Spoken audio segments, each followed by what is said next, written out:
Now, the Brand Africa conference, well, effectively an annual event that dishes out some really important information in terms of global brands and other brands and where they are at in the African continental space. Let's find out more about what's just happened this time around with the man who's conceptualized the entire idea, my good friend Thebe Ikalafeng. Thebe, good chatting to you.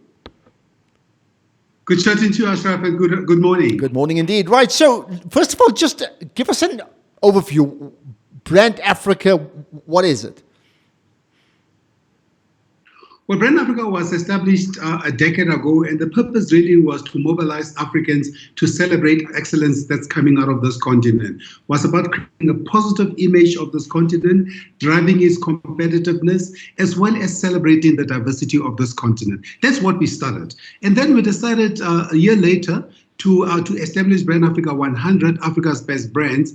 And the reason was we wanted to celebrate. We wanted to get to create a metric to be able to measure how well we are doing in building great brands in the continent. And the reason we did that was an understanding that when you're building great brands, you are creating great companies. Because behind every great brand is a great company, and that company creates jobs, and those jobs help to create the tax base, and the tax base helps to contribute towards our public goods for the continent.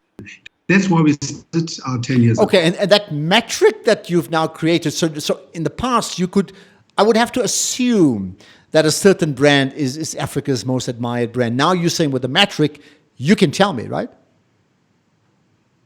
Well, I can tell you because I didn't want to be subjective about it. I wanted to create something more objective that is also independent. That is also uses the global standards in terms of how to do this. So we do a Pan-African research covering 27 countries. Those countries account for 85% of the GDP as well as 85% of the population of the continent. So it's a pretty comprehensive. And the reason we do it by mobile is because mobile is the quickest way to get your answers, but also it's the most penetrative device across the continent. So that's why we do it. What gets fed into that metric? I mean, what are the type of questions you ask? We've narrowed down the questions so that we are really able to get to just the answer. And the most important question we ask is, what is your most admired brand? What is your most admired African brand? What's your most admired financial brand? What's your most admired media brand? And we narrowed it down to those few questions. And the reason is we wanted to understand when you say just what's your most admired brand, and we'll ask them to give us three. And they'll give us three brands. And generally what we found out is that if you just ask that question, you just get a whole universe of answers. But if you then ask them a specific question, what is your most admired African brand? Then you get closer to what are those brands that they perceive to be African. And we had some interesting discoveries this year. African brand, the number one non-African brand that's perceived to be African was Coca-Cola. You get Coca-Cola, the Toyotas, the Nikes are making up those lists. But up this entire survey that's done across the continent, we get about, and by the way, the countries we survey represent pretty much every economic region in the continent, from the North Africa, East Africa, West Central. So it's pretty comprehensive in that way. And out of that comes out 15,000 brand mentions, over 15,000, and 15,000 brand mentions, and we narrow them down to individual mentions, and we get about 2,000 to 3,000 individual mentions. And out of those individual mentions, we now have to create a weighted average score, which Kantar does. The survey is collected by Geopol out of the US. They've got the biggest coverage of Africans with mobiles in the continent. And then Kantar takes that information, reduces it into a score, and the score then ranks it. The reason we do a score is we want to make sure that it's a weighted average score, that we are not over-counting Nigeria, which has got 200 million people, or under-counting Botswana, which has got only 1.5 to 2 million people. And we reduce that to the top 100. Okay, so I'm going to go through that, some of those key names that crop up in a moment, but let's start at the end. The credibility, therefore, of the scorecard, credibility, particularly to the brands. How much weight does it carry? Well, it's quite it's quite the credibility of this is first and foremost there's tenure. It's been going on for 10 years. So the second thing is that it is representative, that it covers the continent. The third most important one is that it is independent. That it's not a couple of people in Joburg who sit around the table and come up with these rankings. So and that's why we've got Kantar and Geopol. And then I think the fourth most important one is that you cannot get yourself to be ranked. So you cannot pay for it.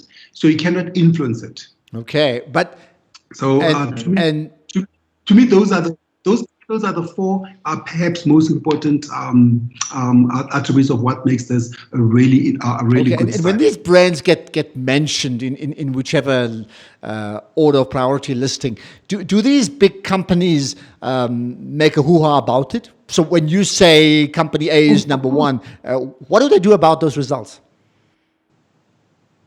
Well, I mean, first off, when you Google, you'll see them reported everywhere else. Everywhere else from the rest of the world, you see the reports are there. So from a coverage perspective, you can see that from a coverage, they are widely covered. They receive a certificate and they put it up proudly in their offices. And a lot of times those who didn't make it want to know, why didn't we make it? That's when we have to explain to them that you didn't make it because the person who pays the bill is called the consumer, and they didn't quite rank you as well. So yes, no, they're well recognized. I mean, last week, I think some of ads to celebrate it. Some of them take out further press releases to celebrate. Okay, and that's clearly what you want. I mean, because by celebrating it, it obviously adds value to Brand Africa in terms of what you're achieving, but then adds the gravitas to what you've always wanted to do, which is celebrate African success, right? Indeed. I mean, because if nobody talks about them, if nobody looks forward to them, there's a problem. So last week we launched them on Africa Day, as you know. We always launch the results on Africa Day, and the reason we relaunch on Africa Day or around Africa Day is really to tie them to the broader African agenda. And now with the free trade agreement that's coming into play, we are going to begin to need to see those many brands which are crossing borders coming from different parts of the continent. And last week when we launched it, we had over 3,000 views because we zoomed it and then streamed it into YouTube. Over 3,000 views on YouTube. So I think that's quite. And then there's a lot of interactions in terms of our comments and all those, and a lot of people querying why didn't I make it and all. What we never have controversy. Okay, just a case of who's missing out. So okay, let's get through that. So that if I understand you correctly, one is the most admired brand in Africa, which suggests that it doesn't have to be an African brand, but that's the overall most admired brand or brands in the continent. So maybe give me the top 10.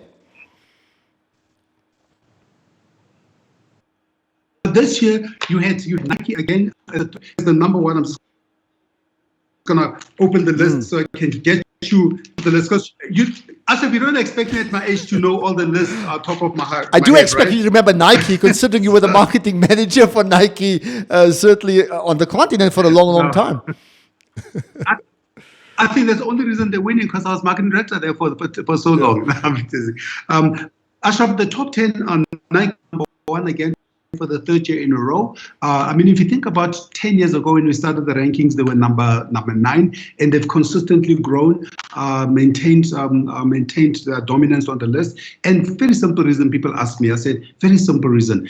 They are very much in step with from not only just from a design, from an innovation, but also in terms of the temper of the country and the world. I mean, you saw they supported.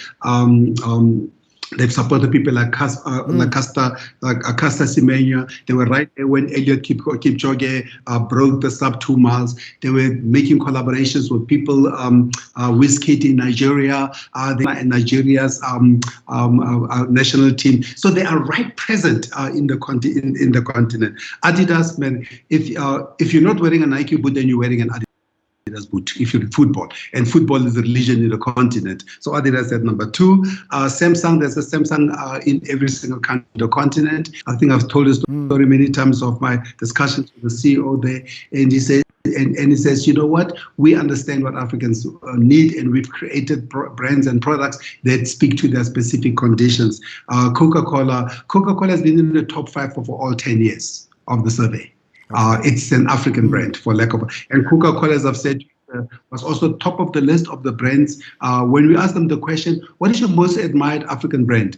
Coca-Cola was top of the list of the non-African brands. So quite interesting. Techno is not even solely in China, but it's everywhere in the continent. And they've just announced coming to South Africa now, for example, as well. Apple is Apple. Apple number 7. MTN. MTN is the first African brand on the list. Always is. Africa, MTN obviously.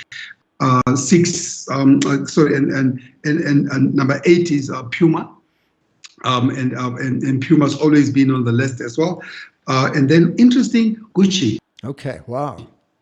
Now you say there's only one Gucci shop in the continent, in Joburg. But if you watch rap music, you watch music, you like the rap stars, they're all wearing Gucci. And if you go through the continent, as I have, having been to every country in the continent, I see Gucci's everywhere. Most of them are fake, but they're there, because it's an aspirational. It's an aspirational brand that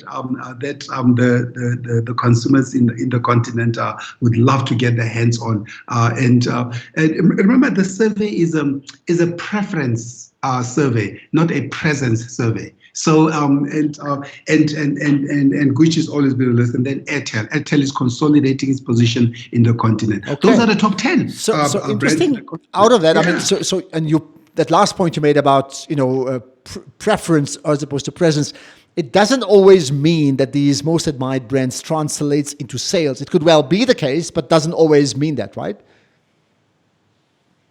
Doesn't always mean that. It may just say. So, for example, Alibaba is not in the continent.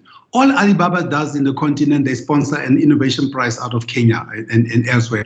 And as you remember, Jack Ma has been very ever present during COVID, donating PEPs and all those. So sometimes what it says, it just says, we admire what they do. We love how they go about their business. So that's what it is. So that's why it's an admiration score. And it's a preference on an admiration score, not necessarily a sales score.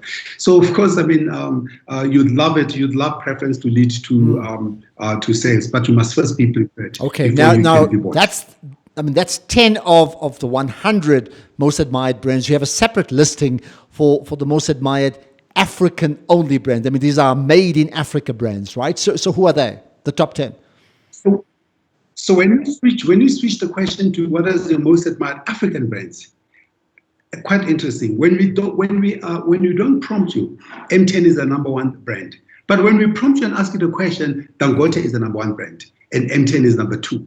But I think it must be because Dangote, there's an association with the person in the face. That people that we know, we read a lot. So him on his own carries a lot of the equity that then is transferred onto the brand. Then of course MTN, DSTV connects all of us. And Besa, you find it mostly there, East Africa, North Africa. It's a European brand. Then you've got Azam, East African. They've got television, they've got products, they've got everything.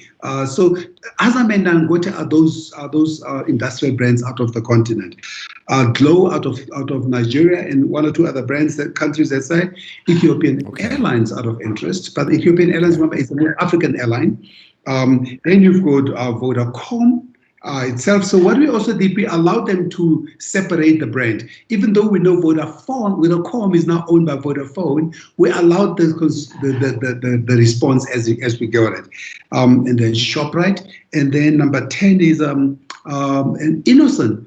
And Innocent is a vehicle company out of Nigeria, but it's in many other countries in the continent. And their mission is to get rid of all second-hand cars out of coming into the continent and to create a market for themselves. Now, what are the critics, and I picked up certainly on social media after the results were released last week, once again to say the most admired African brand is Nike. I mean, doesn't make sense. And only 10 or so, roughly, out of 100 of the most admired brands on the continent are African brands. What does that say about, does it say much about the consumer, or does it say much about the level of industrialization and brand marketing and penetration for African brands in the continent? Well, it speaks to two things. If you see this list, this year, only 13% of the top 100 brands are African. So that's a problem. So it means 87% of the brands that Africans admire are non-African.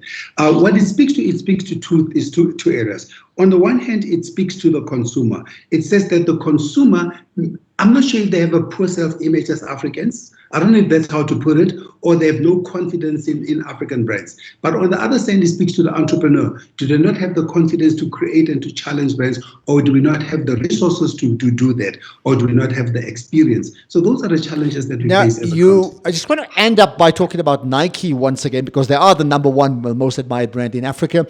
You spoke about the causes and their willingness to take a stand on a range of issues that you rattled off. What you didn't rattle off is very topical right now, again taking a stand against the issue of racism, like don't do it, right, in this case here, or just do it, stop racism. As someone who's understood brands for a long time, Thebe, your side, how important is that a brand that's actually good in the apparel space gets involved into social consciousness? How important is it? How risky is it? Remember, the brand exists as a result of the consumer preferring it. So sometimes it depends on the relationship you've built with your brand over the years in terms of what type of a brand are you? Are you a brand that is just a functional brand, or your brand that's involved in their lives? Now, remember, the brand Nike has always been about self-expression as well. Just do it. It's been a motivating brand. So they can't ask you to just go do it in the context of how the country is going. So that's why whether it's Colin Kaepernick or somebody else, they've always, or as Tiger Woods, whom they've stood by for years. So a brand like Nike has said, we exist as a license out of society. And if we get this license from society, from time to time, there comes an issue or two which requires us to take a stand as a brand. And that stand does not necessarily change who we are, but it aligns us with those who keep us in business. So that's an interesting point. One is they impact society by the goods that they manufacture, that you and I wear, but at the same time, they also impact society by them pushing a certain narrative that maybe is reflective of, in this case, say, social justice issues, right? Why do you think they get it right then? I think they get it right because Nike's always been able to find that balance. Because I think what they do is they go to the core, to the essence of who are we and what is the society that we support. Who are they and what matters? They get it right because they say what matters. They don't necessarily. I'm not sure that Nike is taking a political stance. I think what Nike, and I remember during my days at Nike, what then I can't remember, Liz Dolan, I think was the name, the marketing director then used to say, they said, we need to get into the hearts and minds who have spoken about their sport. I speak right to get into their hearts and minds and their souls and understand what matters, how are they feeling, so that when you reflect, your brand should reflect who they are. Because you know what a brand is? A brand is a membership, a brand is an affiliation, it's an association. So if I say I'm a Nike guy, it means personality, the spirit of who I am. So when I speak, when Nike speaks, it has to speak in that lastly, I'm pretty certain that every time you get the results of the survey, some of the information jumps off the page that even surprises you. What has surprised you this time around? Well, I mean, I think to start with, what we've done differently this year out of interest is over and above doing the global launch, we then decided, let us scale it down to countries. So now I'm on the road show to the country. So I'm not digging down and say, what is the country list? And last week we started with Namibia. And when we launched Namibia, what was absolutely floored me was that the two of the top three brands are local brands we've never heard of. Okay. When I spoke to the people in Namibia, they said those are the brands. And those are like hip hop there for the continent to create strong local brands, which in the future, which lead the continent. Okay. I think what continuously surprises me about this list is the consistency of it, but also it's also what consistency is not in a positive way, because it means we are not creating those new brands. I mean, the fact that year in and year out, it's MTN, it's Dangote, it's all those brands says we need a bit of competition in the continent, and there is not much competition that's coming through, particularly from a local brand. I think what is quite interesting is how the global brands really dig in. They dig in because they spend the money, they spend the time, they spend the experience. Okay, just lastly, how many countries on this continent have you visited, Thebe Ikalafeng himself? I've been to every country in the continent. So that's given me a bit of an insight. So when a better insight now that when I see the results, I can relate a little bit more to the results than I thought. And now I have a bit of a insider advantage. So you have been to results. Okay, so you've been to every single one of the 50 plus countries on this continent. I've been to every single one of the 54 countries, and if you look at the AU counting, it's 55. So from Western Sahara to which is the disputed territory of Morocco, to the newest democracy, which is South Sudan, to Eritrea, which this agreement with Ethiopia.